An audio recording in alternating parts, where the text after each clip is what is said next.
Mini ফার্মিংয়ের পক্ষ থেকে ধন্যবাদ জানাচ্ছি। বন্ধুরা কেমন আছেন? নিশ্চয়ই ভালো আছেন।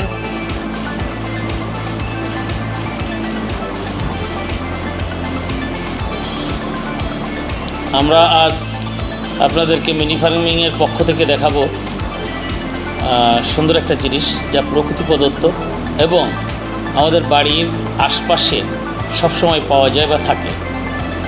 বন্ধুরা, সবার পরিচিত, সবার দেখা জিনিস একটা মৌচাক, মৌমাছি, মৌচাক, যেখান থেকে প্রচুর পরিমাণে মধু সংগ্রহ করা যায় এবং মধু কম হোক আর বেশি হোক সেটা বিষয় না।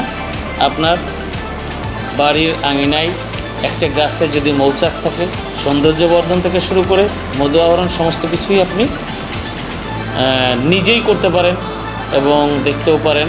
আবার মধু অতি প্রয়োজনীয় এবং মূল্যবান একটা জিনিস, সেটা আপনি পেতে পারেন।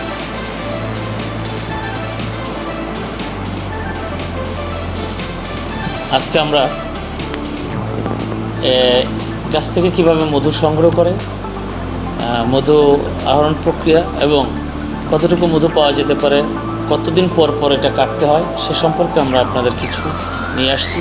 আমাদেরই গাছে আমরা মিনি ফার্মিংয়ের পক্ষ থেকে আপনাদেরকে বলেছি, আপনার আঙিনাটি হোক একটা ফার্ম, আপনার আঙিনাটি হোক সবুজে প্রকৃতিতে ভরা সুন্দর একটি পরিবেশসম্মত বাড়ি হোক আপনার, এবং আপনি সেখানে বসবাস করুন, প্রকৃতির ভিতর বসবাস করুন।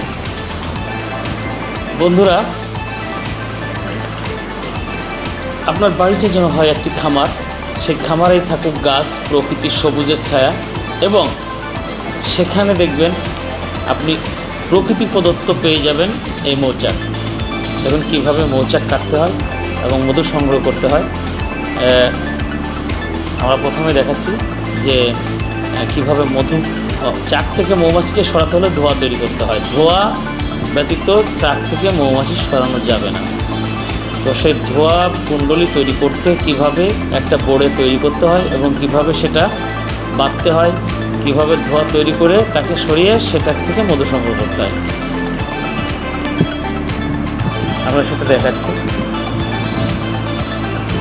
যেমন ঝুঁকি আছে, মজাও আছে। মৌমাছি যদি কামড়ায় তাহলে আপনি নিশ্চয়ই টিকতে পারবেন না, আপনার জ্বর আসবে, গা ব্যথা হবে এবং মৌমাছির কামড়ে অনেক সময় মানুষের মৃত্যু হতে পারে। বন্ধুরা, সেজন্য আপনাকে খুব সতর্কতার সাথে কাজ করতে হবে, সতর্কতার সাথে আপনাকে এই ডিউটিটা পালন করতে হবে। আপনার প্রথমতই হচ্ছে আপনার সাহস থাকতে হবে এবং প্রচণ্ড টেকনিক জানতে হবে। আপনি ধোঁয়া কুণ্ডলী তৈরি করে ধোঁয়া দেওয়া হচ্ছে চাকে, মৌমাছি উড়ে যাচ্ছে এবং এরপরেই যে স্থানটায় মধু, একটা চাকের সব স্থানেই মধু থাকে না, আপনি এখানে এটা দেখলেই ঠিক পাবেন যে কোন স্থানে মধুটা থাকবে। ঠিক সেই পরিমাণটা আপনি কাঁচটা দিয়ে বা কাঁচি দিয়ে কেটে নেবেন। কিন্তু ওদের পুরো চাকটা যদি পুরো মৌমাছি যেখানে বসবাস করবে বা রানী যেখানে থাকবে সেটা যদি আপনি কেটে ফেলেন, তাহলে আর মৌমাছি ওই জায়গাতে আর চাক বাঁধবে না, সে অন্যত্র চলে যাবে। মৌমাছি কাহিনী অনেকেই জানে, সবাই জানে যে এখানে একটা রানী মৌমাছি, বাদ বাকি সবই পুরুষ, এবং তারা কিভাবে সেই মধু বিন্দু বিন্দু মধু এনে এত বড় একটা চাক তৈরি করে। এখানে আমাদের শিক্ষার অনেক কিছু আছে এই মৌচাক দেখে, মৌমাছির মধু সংগ্রহ দেখে, এবং তারা দলবদ্ধভাবে থেকে। বন্ধুরা, আজকে আমরা যদি দলবদ্ধভাবে থাকি তাহলে কোনো ক্ষেত্রে কোনো সমস্যা এসে আমাদের পাশে আমাদেরকে আঘাত আনতে পারবে না। আর প্রকৃতি কোনো সমস্যা তৈরি করলেও সেটা আমরা অবশ্যই মোকাবেলা করতে পারবো বা সমাধান করতে পারবো। আজকে মৌমাছির থেকে আমরা এই শিক্ষাটাই গ্রহণ করতে পারি। বন্ধুরা,